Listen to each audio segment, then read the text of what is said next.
Let me tell you a quick story. The other night, I get this frantic call around midnight.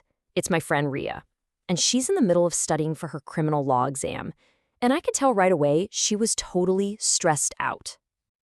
You could just hear the panic in her voice. She kept saying, "I've read this chapter a dozen times. Why won't it stick?" The pressure was just immense, and her brain felt like it was shutting down on her. I mean, seriously, we've all been there.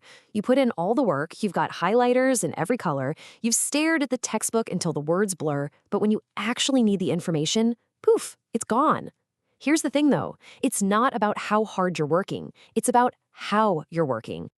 And that's exactly what I told her. The answer isn't to just cram harder. The real secret is to stop trying to memorize everything and instead start building real connections with the material. And that is exactly what we're going to break down right now. Okay, first things first. To solve this problem, we've got to understand why it even happens. Think of it like understanding your brain's own unique operating system, because it probably doesn't work the way you think it does. See, your brain has two main memory systems, short-term and long-term. When you just passively read something, like Section 302, punishment for murder, that little fact goes right into your short-term memory. But here's the catch. Your short-term memory is designed to be a bouncer. If a piece of information doesn't have a story or some meaning attached to it, your brain just assumes it's junk and deletes it to save space. And this is the most important thing to get. Your brain is not a dusty old hard drive for just storing files. It's this incredible, dynamic machine that's built to find patterns, to connect dots, and to follow stories. So when you try to just brute force memorize facts, you're actually working against your brain's natural design. Let's learn to work with it instead. You know, to really make this idea click, I want to tell you a really quick story about this kid named Rohan. I think it perfectly captures this whole shift in mindset. So Rohan, he was a really smart kid, super curious about everything, but he was just so forgetful. He'd forget his homework, his lunchbox, you name it. He'd study like crazy all night before a test, and then the second he saw the exam paper, his mind would just go completely blank. And this was his constant frustration. He could feel the information was somewhere in his head, but he just couldn't pull it out when he needed it. It's like having a huge library full of books, but with no index cards and no system to find anything. Then one day, his teacher pulled him aside and gave him this incredible piece of advice. She said, "Rohan, think of your brain as a garden. You can't just toss seeds onto the ground and expect them to grow. You have to plant them carefully, water them a little bit every day, and make sure they're connected to the soil. Then they'll grow strong. Memories," she explained, "are just like that. They need care and connection, or they'll just wither away." And that one metaphor, it changed everything for him. He stopped just reading things. He started connecting his history lessons to movies he'd seen. Instead of cramming, he started reviewing for just 15 minutes every single day. And here's the big one. He started explaining what he learned to his little sister. He wasn't just a storage unit for facts anymore. He was actively using the information. So, how do we all become a little more like Rohan? How do we train our brains instead of just fighting with them? Well, let's get practical. I'm going to give you 5 powerful techniques you can start using literally today. This is your new toolkit for success. We're going to go over 5 tips that are absolute game changers. And these work for anything, whether it's the Indian Penal Code, the Constitution, contract law, whatever it is you're trying to learn. So here's the game plan. Number 1, make stories.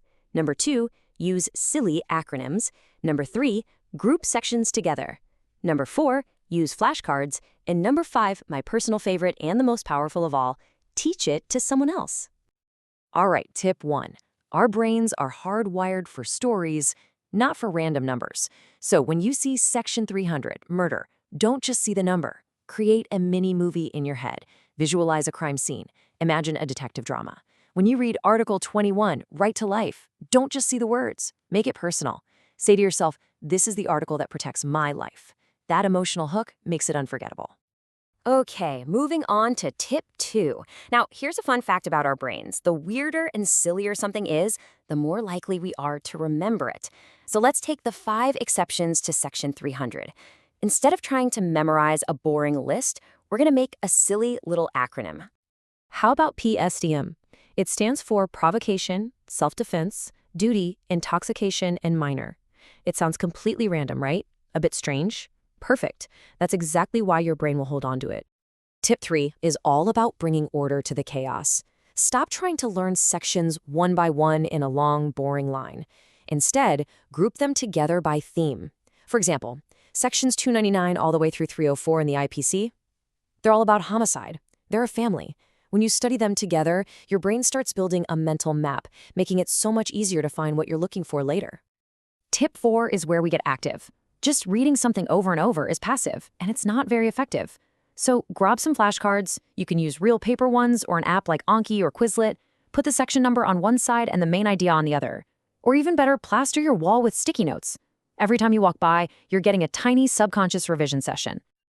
And now for the final tip. Honestly, this is the most powerful memory technique on the planet. If you really want to know if you understand something, try to explain it to someone else in simple terms. Find a friend, a parent, anyone who will listen, and teach them a concept you're struggling with. The act of teaching forces your brain to organize its thoughts and solidify the information. It's the ultimate test. And hey, if you can't find a willing victim, no worries. Your mirror works just fine.